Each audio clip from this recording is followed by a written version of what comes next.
Hi guys, we are a little over 2 weeks off the trail, and I finally got off my butt and put some numbers down for our last 2 weeks, or 1 week and 4 days. And I want to cover the numbers with you, what we spent during those 2 weeks, what the mileage was, a little information to recap exactly how we figured our budget, where we ended on our budget, and some tips for those who might be budgeting their own trip. So here we go.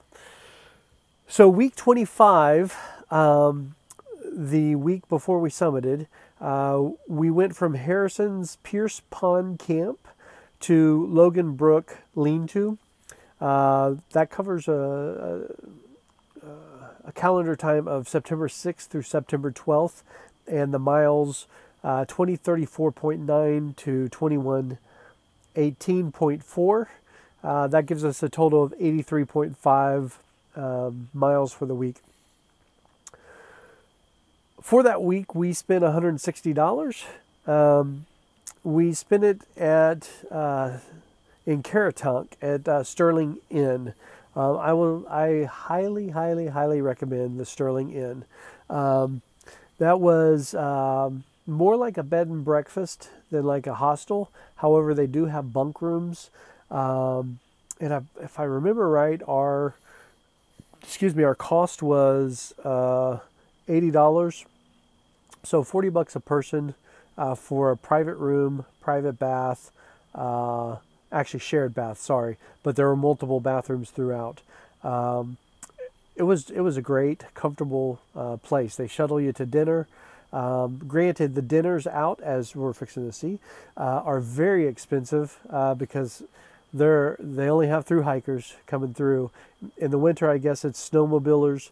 In the summer, it's through hikers, and so they freaking put it to you. So it's very expensive to eat out, but it was the end of our trip, so we ate. So in-town food. So I missed something here. Hold on. Okay, so the accommodations were $160 plus 60 for Harrison's Pierce Pond Camp. I forgot about that. We stayed at the camp, and that was a cool place too. I forget the guy's name, but man, the owner is such a great guy, and very welcoming, and very comfortable cabins. So $220 on accommodations, $332 for in-town food. Resupply, once again, you're talking about very expensive resupplies. The Sterling Inn has probably one of the better resupplies around for the smaller towns. It's inside the inn, and it is concise. He has a very small area for resupply, but it is all the stuff that a hiker needs. It's priced kind of expensive, but so we spent $141 on resupplies, and we spent $56 on gear. Can't remember what it was, but I think Chica was starting to get cold, so she bought a long sleeve shirt or jacket or something. So we spent $689 that week, and so broken down over 83.5 miles, that brings us to $4.49 per person per mile that we walked during that time. Kind of expensive. All this was also in prep for getting into the 100-mile wilderness, and so we were resupplying for a kind of a long time. One thing about the 100-mile wilderness, so people, you read about it, and in fact, when you first walk in, it says you're about to enter an area that you need 10 days worth of food because there's no access for anything in here.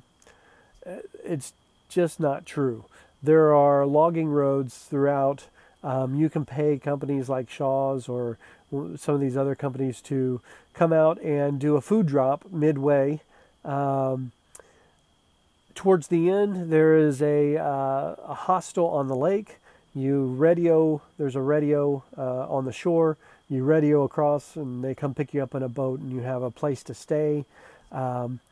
It's just not as remote as you would think it would be. You could hear traffic in the 100-mile wilderness.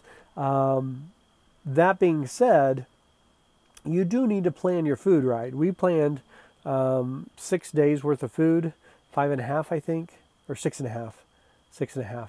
And we were out by the time we were done. We didn't want to do a food drop, and we didn't want to go to across the lake to stay at the hostel. Actually, we kind of did, but it just didn't work out with our mileage. So you need to prepare for that. And then once you get, right after you get out of the wilderness, well, we'll go to that next week because that's the next week. Okay, so week 26, September 13th through September 16th, we started at Logan Brook, lean-to at mile 21:18.4, and we went to Katahdin, 21:89.8. So that week includes the last part of the wilderness, as well as finishing our trip. So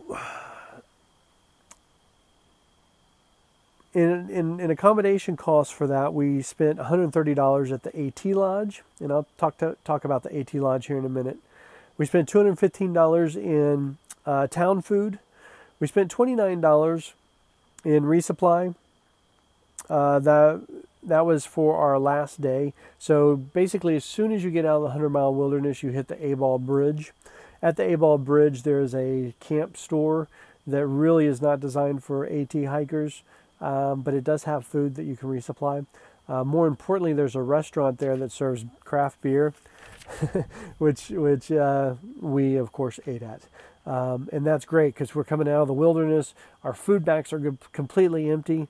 We just needed one more day, 2 more days, 1 day to get to Katahdin and 1 day for snacks going up Katahdin. So we didn't need to resupply a whole lot, but man, the beer and burger and stuff that we had was excellent, mainly because we hadn't seen civilization for 6 days. We hadn't seen a shower. This was our longest time without a shower, because even when we got to A-Ball, we didn't take a shower there. They do have showers there. We didn't take one. So it was still another 2 days before we summited. So by the time we got shuttled into Millinocket, we were ripe, very ripe. We spent $8 while in Millinocket for a shuttle, and we'll go over kind of what that was for in a little bit. So we spent $382. We traveled 71.4 miles for a mile per person cost of $2.68. So that brings our total of money spent on the trail to $2,000, who wish, I wish, $12,709 over 2189.8 miles. So $2.90 per person per mile is kind of what we ended up. Now, let's talk about a couple things. Let's talk about what that means, how we set up our budget. I've mentioned this once or twice. I've got a hair that's going nuts. I've mentioned this a couple times in previous videos, but I'm going to cover it for those who are just watching this very last recap.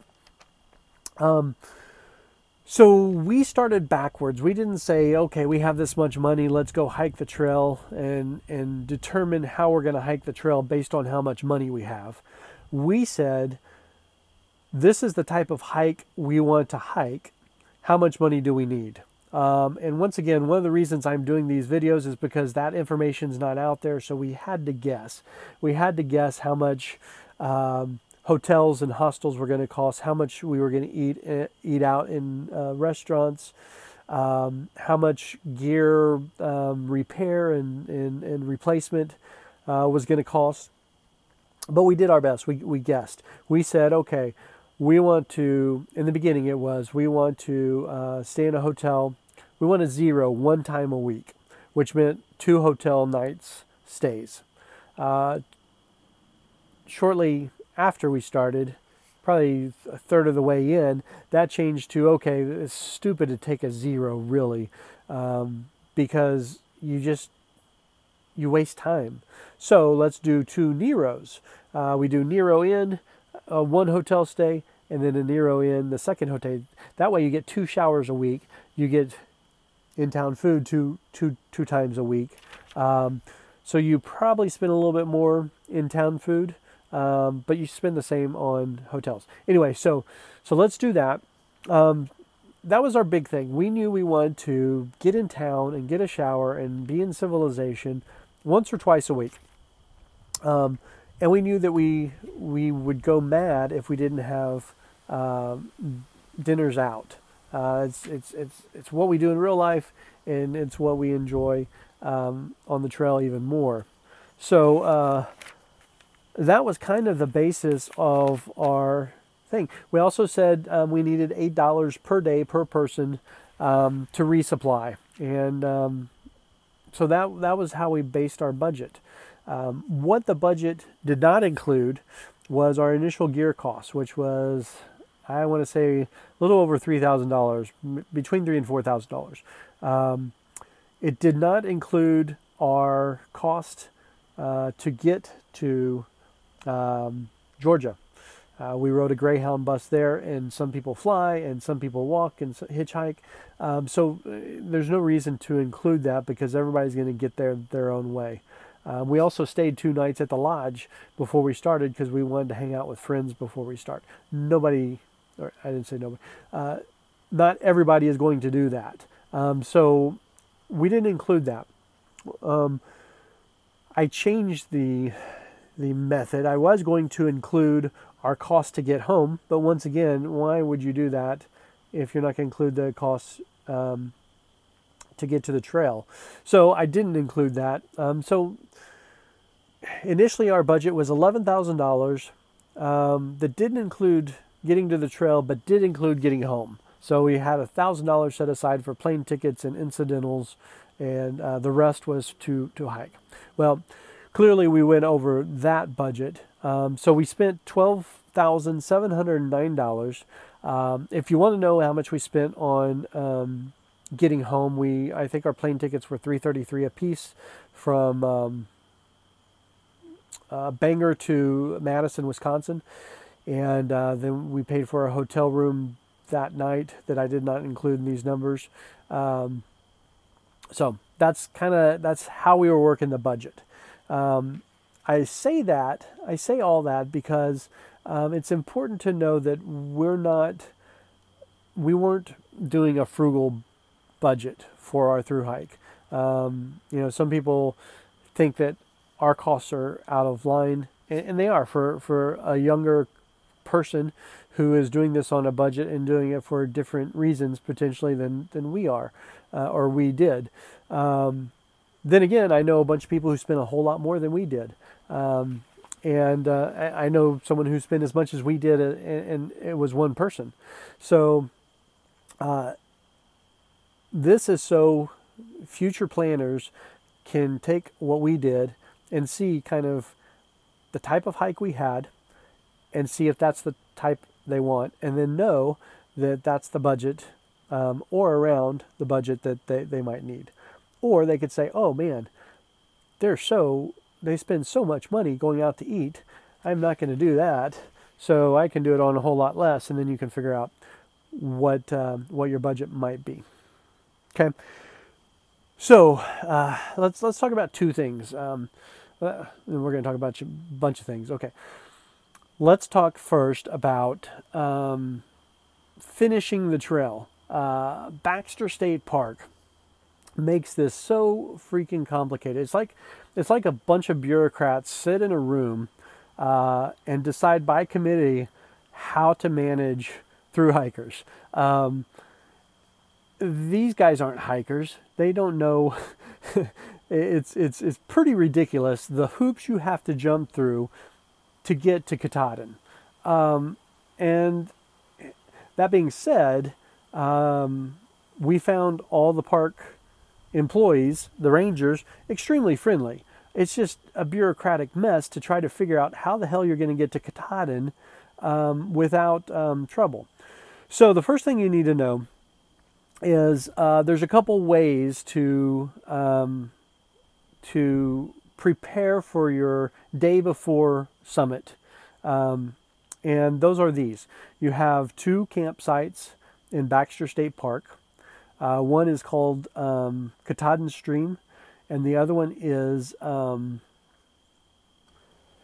then you have the Birches. Okay, so the Birches is where we stayed. It is a campsite designed only for thru hikers, or designated only for thru hikers, and there's 12 spots. There are 2 shelters. However, 2 shelters and 1 tent platform. However, you can tent anywhere. You don't have to sleep in the shelter. The ranger said, you know, you don't even have to put it on the platform. Just find an empty space if you don't want to sleep in the shelter, which always was a pleasant reality for me. Okay, so to get your spot at the Birches, because it's only for northbound thru hikers, it's not for southbound thru hikers either. It's for northbound thru hikers. Once you get to A-Ball Bridge, there is a kiosk just past A-Ball Bridge. You open up a little door, and there's a sign-up sheet. Okay, and everybody that was kind of in our section that was hiking with us during that time was freaked out about getting a space in the Birches. Because there's only 12 spots. So we signed up about 3 o'clock on a Friday, and Jen and I were the 6th and 7th people to sign up. There was plenty of space. I think by the end of the day, the campsite was filled. But here's a secret. If you camped at the Birches, nobody's coming by the Birches campsite to check to see if you signed up. You do check in with the ranger station. You're supposed to. If you didn't, nobody's going to stop you. I'm not condoning that activity because there are rules. However, it's so loose. It's crazy that they put so much stress on the thru hiker. And have this appearance of control when there's not much control. Okay, so the second campsite is, I mentioned it earlier, I forget what it is now, Katahdin Stream, and there's a lot of campsites. The problem with Katahdin Stream is people sign up for locations a week or 2 in advance. So you can do that, but I had one hiker friend that I knew who obviously didn't know when he was going to summit, so he paid for an entire week. He had a campsite slated for an entire week, and what he did, he used that campsite and told other thru hikers to let him know when you're in and you can't get a place in the Birches to just camp at his spot. Because you can put multiple tents on the Katahdin Stream sites. You do have to pay for it, but you have to pay $10 a head at the Birches as well. So those are the 2 in Baxter options. The third option is to stay at the AT Lodge, and it's a hike. It's 45 minutes away, but they will shuttle you. They'll get you there in the morning to summit, and then they'll pick you up. Except if there's a hiker party going on in Millinocket, which there was when we summited, or the day we were trying to prepare to summit before. Okay, I tell you my experience, and I know that other people have better experiences than I do in certain situations at certain places. But I got to tell you, my experience at the AT Lodge was not cool. They were rude, especially when we were leaving for Bangor, telling us to strip our beds, and they were a little brisk. But the biggest thing was, because there was an AT party going on, they would not shuttle, they would not pick up from Katahdin, they would not deliver you back to Katahdin for 2 days. And that caused some problems. For me, who likes hostels basically only because they provide a shuttle. They didn't discount their room because the shuttle wasn't running. And so we had to get a 45-minute ride from Baxter to Katahdin after we summited. So anyway, AT Lodge is an option almost all the time to get you to Katahdin if you can't stay in the Birches or Katahdin Stream. Okay, one more piece of the puzzle that our friend Tom Willard asked me to talk about. Once again, a bureaucratic mess that makes you freak out about absolutely nothing is the registration of thru-hikers before you summit. You are given a card, a summit card, if you check in with the ranger station. They want to keep track of you.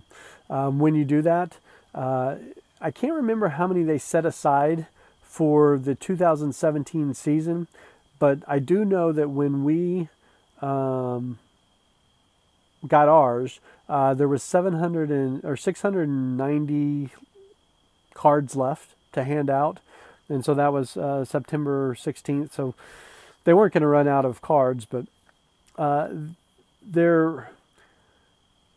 once again, it's the perception of controlling thru-hikers. They have as many spots available as they know that they're going to have. So why even do it? I don't know. So the process is pretty, although there's no reason for it, the process is easy. You go into the ranger station, you sign up, he gives you a card, and he gives you a bunch of information about summiting Katahdin. And he also allows you to, in the morning when you go, leave your pack on the porch so that you can use a slack pack. And they have slack packs available because really, excuse me, you don't need your tent. You're not camping overnight up there. You're just going up and coming back down. And so even those that think slack packing is evil tend to slack pack on the last day, which I think is ironically hilarious. So anyway, so there is a good reason to go talk to the ranger to go in and register. Plus you get a cool card. If you're like me, I want to create like a shadow box with my 2,000 miles certificate and that card, my hiker card, and the yellow card that I got for registering in the beginning, just kind of to have as a memento to hang up. So anyway, take all my comments for what they are, which is just my opinion, both on hostels and how Baxter Park is run. It is what it is, and you're going to have to deal with it because it's not changing. It's only going to get worse because they have seen thru-hikers as a problem that they have to address, and this is their way of addressing them. The best thing you can do is be a good thru-hiker and don't screw it up for people in the future. Okay, so let's talk about the totals of this trip and how it worked out. I'm going to do kind of a comparison between the first half and the second half. Then I'm going to do a breakdown of the whole thing and what percentage we spent on different areas. So first off, the number of days for the trip. First half took us, first half obviously is the first 1,094.9 miles. Took us 96 days. The second half took us 83 days. So we sped up in the last half. Dollars spent. We spent $5,546 on the first half and $7,163 for the last half. That's not surprising. Towards the end, we were, especially me, I got the attitude of, we're going to make this as comfortable as possible. If we even saw a hint of rain all day long, I was looking for a hotel or a hostel. We were really pampering ourselves in town. We were tired. I was tired, and I needed that the comfort of a beer and food. Miles per day. The first half we walked 11.4 miles per day. Second half 13.19. That includes all Neros and zeros thrown in there. Cost per person per mile for the first half was $2.64. For the second half, $3.27. Okay, so the entire trip, we spent 179 days, 1 day short of 6 months if you're calling a month 30 days. We spent $12,709. Of course, we walked 2,189.8 miles, and our cost per person was $2.90 per mile. Okay, let's talk about the breakdown of the entire trip. What cost was the percentages, I guess. So our biggest cost was in-town food. Now, in-town food, that category contains a couple of things. It contains both what we spent going out to dinner and what we spent at grocery stores while we were in town. A lot of times we would try to fill up the hotel's refrigerator with food, so we weren't spending so much out. I know the money really doesn't bear that out, but that's what we were trying to do. So that's in-town food. So we spent $5,181 over the 6 months, and that was 40.7% of our entire expenditure. The next in line was accommodations. Accommodations included hostels, hotels, motels, as well as campsites like through the White Mountains, where we were having to pay a fee for tenting or sleeping in a shelter. That cost was $4,095, and that was 32.2% of our expenditure. Next up is resupply. Resupply was anytime we had to buy food that we ate on the trail. And that was $2,114 for 16.6% of our budget or expenditure. Gear and repair, $518, and that was 4.1. We didn't really spend much on repair. We did add some gear throughout the trip to make us more comfortable. Transportation. Transportation includes shuttles, slack packing that we did, taxis, anything that cost us money. If we tipped a trail angel or gave them gas money, that's included. $416 or 3.6% of the trip. And once again, we were on life support towards the end, or as I call it, hiker hospice, and we were trying to make ourselves feel good towards the end of our journey, just be comfortable. And in doing so, we spent a lot more on slack packing. I think there was 8 days in a row where we slack packed. So that's bared out in the transportation cost, because slack packing ain't cheap, as I said somewhere else. Okay, other $193 for 1.5%. Other is anything that I don't have a category for. So it could be, like we spent $40 in one of the state parks because there was a fee to go in there. We went to a movie one time. Things like that are covered in other. Postage, we spent $161 in postage for 1% of our expended money. And then 0.2 for showers and laundry at $31. I don't even know why I separated that out. I could put that in other, but I guess we had a couple instances early on, and so I made that a category. So that equals 99.5%. I didn't do the decimals too far over, so I'm missing 0.5% of our budget. Spread it out equally. Do whatever you want to do. You could probably put in the in-town food. It'll probably be a little bit more accurate there. So anyway, that is where we are. We're back in Wisconsin. Have great fun memories of our trip.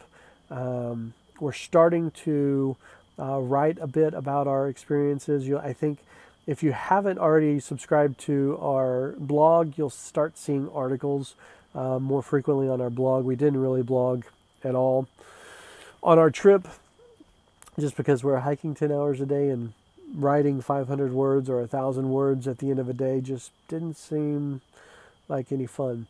And we've got some other projects going on. So I think you'll see a book probably in the next 4 or 5 months from us. Our first book will probably be a book on tips and how all the things that we learned that we didn't know hiking the trail. So AppalachianTrailTales.com is our blog, just like our YouTube channel. If you want to follow us on Facebook, we got things going on there too. Appalachian Trails, Facebook.com/Appalachian Trails. Instagram, I'm sure we'll still put pictures up there too. Subscribe to this channel if you haven't already. We are blown away by the level of interest in our hike, and we plan on continuing on making videos that hopefully you'll find interesting, not only about our trip, but about skills that we learned. We were very, very green when we started the trip, and I don't know if I would say we're experts in long distance backpacking, but we're pretty close to it, I would think. We know quite a bit, so we want to share that knowledge. Anyway, that's it. Oh, one last thing.